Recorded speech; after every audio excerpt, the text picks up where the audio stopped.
A paz do Senhor Jesus, meus amados irmãos, vamos começar aqui mais um cafezinho com Jesus. Eu sou o pastor Alex que apresenta o cafezinho e hoje nós vamos iniciar o estudo do livro de Jó. Bom, Jó tem 42 capítulos. Nós vamos tentar narrar e explicar a você. Nós vamos trabalhar sobre isso. Então, se você puder ter um caderno aí do seu lado, anota as curiosidades, as coisas boas que você vai aprender aí. Jó faz parte dos livros poéticos. Quando você estuda a teologia, você vai descobrir que Jó faz parte dos livros poéticos. E os livros poéticos, meus irmãos, é um conjunto, né? São eles o livro de Salmo, livro de Provérbios, de Eclesiastes e Cantares. E Jó está ali no meio. Então ele é um livro poético. Outro detalhe muito importante é que o livro de Jó, ele é basicamente o livro mais antigo da Bíblia. Haja vista que há, com um estudo muito minucioso, entendimento de que o livro de Jó ele é antes de Gênesis. Pastor, mas como isso? Essa parte não dá para mim trazer para você agora não. Mas ele é muito antigo. O livro de Jó tem o maior número de perguntas com interrogações. Né? O livro de Jó é muito importante porque você vai aprender muita coisa mesmo. Agora, nós vamos ver algumas coisas que nós vamos levar como lição, né? Jó, na realidade, ele foi contemporâneo de Abraão, mas ele não era hebreu. Olha, isso é muito interessante, né? Jó foi o primeiro a fazer menção da vinda do Redentor. Ele foi o primeiro, como sendo o livro mais antigo. Jó conhecia a Deus de forma superficial, como muitos de vocês que estão me ouvindo talvez conheçam a Deus dessa maneira. Na verdade, você precisa conhecê-lo melhor do que superficial, né? Agora, quem escreveu o livro de Jó? A gente sabe, meus irmãos, que pelos estudos se supõe que Moisés escreveu o livro de Jó. Não temos essa prova, mas é o que os estudiosos acreditam. Mas tudo bem, isso é outra história. A gente agora vai começar a leitura do maravilhoso livro de Jó. Aperte o cinto. Capítulo 1. Havia um homem na terra de Uz, cujo nome era Jó. E este era homem sincero, reto, temente a Deus e desviava-se do mal. Já o primeiro versículo eu tenho que parar e comentar. É as 4 bases que você vai ver que sustentava Jó. E Deus vai confirmar isso. Jó era sincero. Ele tinha sinceridade dentro do seu ser. Isso emanava e as pessoas viam isso nele. Jó era reto. Ele não conseguia praticar o mal. Ele não conseguia ser maldoso com alguém. Ser desonesto com alguém. Infiel com alguém. Jó, não. Jó era honesto. Jó temia a Deus. Ele tinha o temor dentro dele. Ele trabalhava com isso, ele vivia com isso, ele respirava e comia isso, o temor a Deus. E eu já ensinei a vocês que existem 2 tipos de temor. Um temor que significa medo e o temor, respeito. O temor aqui é respeito a Deus. E ele desviava-se do mal. Tudo que tinha aparência de mal, ele desviava. Esse é o protagonista dessa história. Então ele tinha 4 qualidades que você tem que guardar aí: sincero, reto, temente a Deus e desviava-se do mal. Eu vou repetir para você marcar aí: sincero, reto, temente a Deus e desviava-se do mal. Mas Jó tinha família. E nasceram-lhe 7 filhos e 3 filhas. Então ele tinha 10 filhos, 7 homens e 3 mulheres. Era um homem muito bem. Por quê? Porque ele tinha uma família grande. A casa era alegre. E para ele ter 7 filhos, ele tinha esposa, lógico. Tendo a sua esposa, então era um homem casado. E era o seu gado 7.000 ovelhas e 3.000 camelos, e 500 juntas de bois e 500 juntas de jumentas. Era também muitíssima gente ao seu serviço, de maneira que este era o homem maior do que todos no Oriente.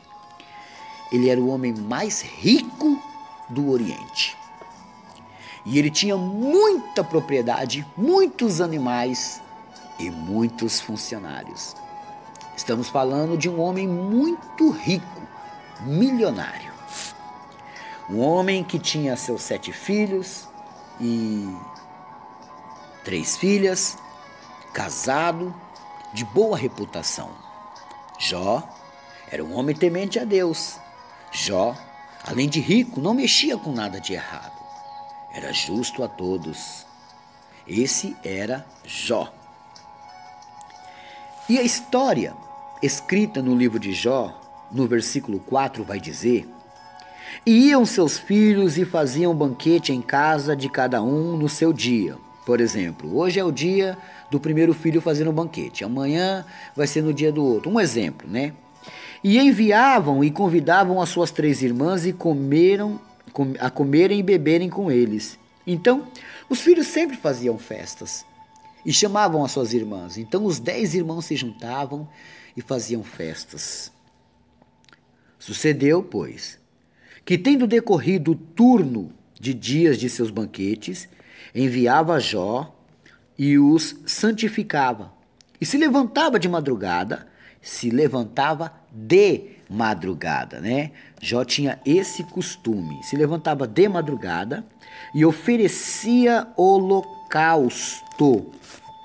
Ele fazia um sacrifício a Deus, segundo o número de todos eles, porque ele dizia no seu coração, porque dizia Jó: porventura pecaram meus filhos e blasfemaram contra Deus no seu coração. Assim fazia Jó continuamente. Então ele pensava assim: meus filhos lá na festa de repente fizeram algum tipo de pecado. Eu vou fazer um sacrifício para que Deus os perdoe. E ele ia lá e orava. A mesma coisa que devemos fazer aos nossos filhos: levantar de madrugada e apresentar aos nossos filhos, porque podem estar fazendo coisas que a gente não está vendo. Verso 6. E vindo um dia em que os filhos de Deus vieram apresentar-te perante o Senhor, veio também Satanás entre eles. Há estudos que provam que aqui eram anjos que se apresentavam a Deus por rodear a terra, por trabalhar na terra. E Satanás ainda não tinha sido expulso, meus irmãos. Então, esse texto ele vai fazer parte antes da batalha de Miguel, o arcanjo Miguel, contra Satanás e seus anjos. Então, esse texto ele vai fazer parte bem antes dessa batalha, né? Então Satanás foi lá no meio. Ele já estava sendo rejeitado, mas não tinha buscado perdão. Então, o que aconteceu? Ele ainda tinha acesso. Ele podia entrar lá, né? Então, os filhos de Deus foram ter com o Pai. Os anjos foram se apresentar ao Pai, porque Deus enviava os seus mensageiros faziam o seu serviço, e quando voltava, Satanás veio junto com eles. Então o Senhor disse a Satanás: de onde vens? E Satanás respondeu ao Senhor e disse: de rodear a terra e passear por ela. Porque cada anjo tinha ali a sua missão, como um era arcanjo, o outro era serafim, cada um tinha sua determinada missão. Mas só que Satanás agora, ele está vindo e Deus pergunta: de onde você está vindo? Eu estou vindo de rodear a terra. Eu fiquei passeando por ela. E disse o Senhor a Satanás: Observaste tu, meu servo Jó? Porque ninguém há na terra semelhante a ele. Homem, agora ele vai repetir as qualidades. Sincero, reto, temente a Deus e desviando-se do mal. Deus mostra que já havia um mal na terra, que o mal já estava operando. E quem será que estava trazendo o mal sobre os homens? Os anjos que trabalhavam a favor de Satanás? O próprio Satanás? Então respondeu Satanás ao Senhor e disse: porventura teme Jó a Deus debalde. O que significa a palavra debalde? À toa. Jó, ele adora, ele teme a Deus à toa. Não, ele não teme a Deus à toa, porque é uma pergunta. Porventura não o cercaste tu de bens a ele, e sua casa, e tudo quanto tem? A obra de suas mãos abençoastes, e o seu gado está aumentado na terra. Essa palavra que ele está tendo com Deus, ele está dizendo assim, ó, ele não está temendo o Senhor à toa. Ele está temendo o Senhor porque o Senhor deu bens para ele.